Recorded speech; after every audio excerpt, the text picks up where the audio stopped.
जबलपुर से सांसद और पश्चिम विधानसभा क्षेत्र से भाजपा के प्रत्याशी बने राकेश सिंह जबलपुर पहुंचे। वहां पर उन्होंने मां नर्मदा की आरती और पूजन अर्चन कर आशीर्वाद लिया। इस दौरान बड़ी संख्या में भारतीय जनता पार्टी के कार्यकर्ता और नेता मौजूद रहे। भाजपा सांसद राकेश सिंह ने कहा कि मध्य प्रदेश में लगातार विकास की योजनाएं चल रही हैं, जिसका लाभ नागरिकों को मिल रहा है। यह तय है कि आने वाले समय में भारतीय जनता पार्टी की सरकार बनेगी। लाडली बहना हो या लाडली लक्ष्मी योजना हो, सभी भारतीय जनता पार्टी की देन है और जनता ने भी तय कर लिया है कि आने वाले समय में भाजपा की सरकार बनेगी। सांसद राकेश सिंह ने दावा किया कि मध्य प्रदेश में 150 सीटें भाजपा की पक्की हैं और बाकी सीटों पर भी भाजपा और कांग्रेस में बंटवारा होगा। लिहाजा भाजपा 150 से ज्यादा सीटों के साथ मध्य प्रदेश में सरकार बनाएगी। वहीं उन्होंने कांग्रेस पर तंज कसा और कहा कि कांग्रेस के पास अब करने को कुछ बचा नहीं है, इसलिए उल्टी सीधी बयानबाजी की जा रही है। अभी मैदान में उतर गए हैं, तो क्या माने आपकी बार 200 बार फिर से रिपीट हो पाएगा या क्या कहें? देखिए, केंद्रीय नेतृत्व ने तो बार बार कहा है 150 से ज्यादा सीटें, और इसका मतलब 150 पर ठहरना नहीं है। 150 सीटें भारतीय जनता पार्टी की निश्चित हैं। उससे बची हुई सीटों पर भारतीय जनता पार्टी और कांग्रेस के बीच में बंटवारा है, यानी उसमें भी सीटें हमारे पास में आने वाली हैं। और इसलिए भारतीय जनता पार्टी जनता के आशीर्वाद के बूते, अभी जन आशीर्वाद यात्रा समाप्त हुई और आपने देखा है उस जन आशीर्वाद यात्रा को कितनी सफलता मिली है। कांग्रेस ने उसकी नकल करने की कोशिश की, जैसा उनका स्वभाव है।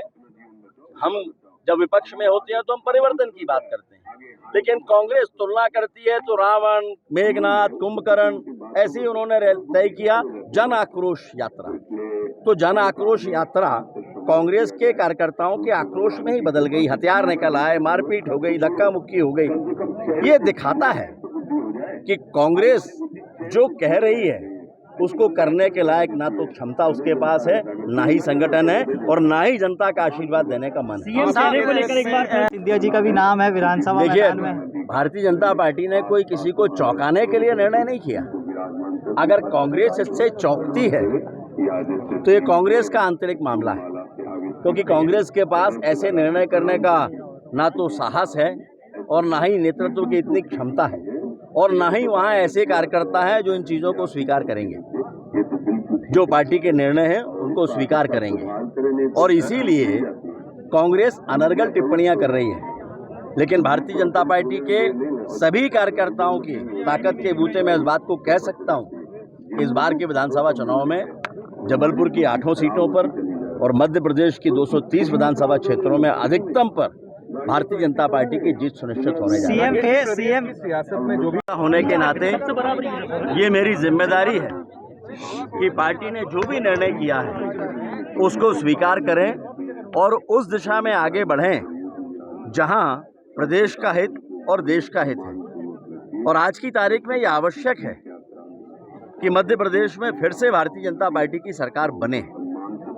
विचार करिए कि अगर ये डबल इंजन की सरकार नहीं होती, यानी केंद्र में माननीय मोदी जी का नेतृत्व जो विश्व के सबसे लोकप्रिय नेता हैं, और मध्य प्रदेश में भारतीय जनता पार्टी की सरकार नहीं होती, शिवराज सिंह चौहान जी का नेतृत्व नहीं होता, तो क्या विकास के वो ऐतिहासिक कार्य जो हमने जबलपुर में किए हैं वो हम कर पाते?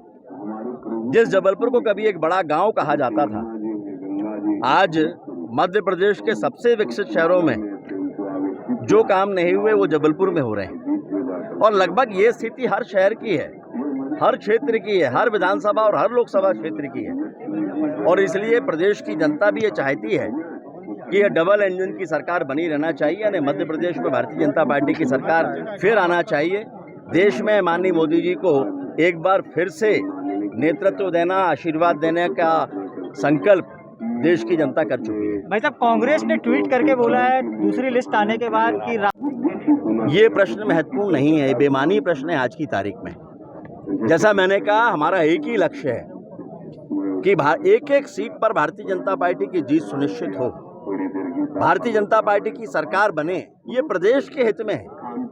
विचार करिए कि आजाद भारत के इतिहास में कम से कम 57 से 60 साल कांग्रेस की सरकारें केंद्र में और राज्यों में रही हैं, लेकिन गरीब को मकान तब मिला जब देश में नरेंद्र मोदी प्रधानमंत्री बने। हमारी बेटी लाडली लक्ष्मी तब बनी जब मध्य प्रदेश में भाजपा की सरकार बनी, शिवराज सिंह चौहान मुख्यमंत्री बने, हमारी बहनें लाडली बहना तब बनी जब भारतीय जनता पार्टी की सरकार है, शिवराज सिंह जी यहाँ हैं। तो ये विचारणीय बातें हैं और इसलिए प्रदेश की जनता नहीं चाहती। मैं तो आश्चर्यचकित हूँ। जन आशीर्वाद यात्रा में लगातार मैं तो ट्राइबल क्षेत्रों से भी निकला हूँ। गिरते हुए पानी में भी 3-3, 4-4 घंटे मातृशक्ति ने यात्रा का इंतजार किया, प्रतीक्षा की। हजारों की संख्या में लोग सड़कों पर खड़े होते थे। तो ये आशीर्वाद के लिए हम विनम्रता पूर्वक दोनों हाथ जोड़कर जनता को नमन करते हैं और हमें विश्वास है कि माताओं बहनों का ये आशीर्वाद, मातृशक्ति का ये आशीर्वाद, ये कभी निष्फल नहीं होता और इसलिए एक बार फिर से भारतीय जनता पार्टी की सरकार बनेगी। जबलपुर से आशीष बात्रे की रिपोर्ट।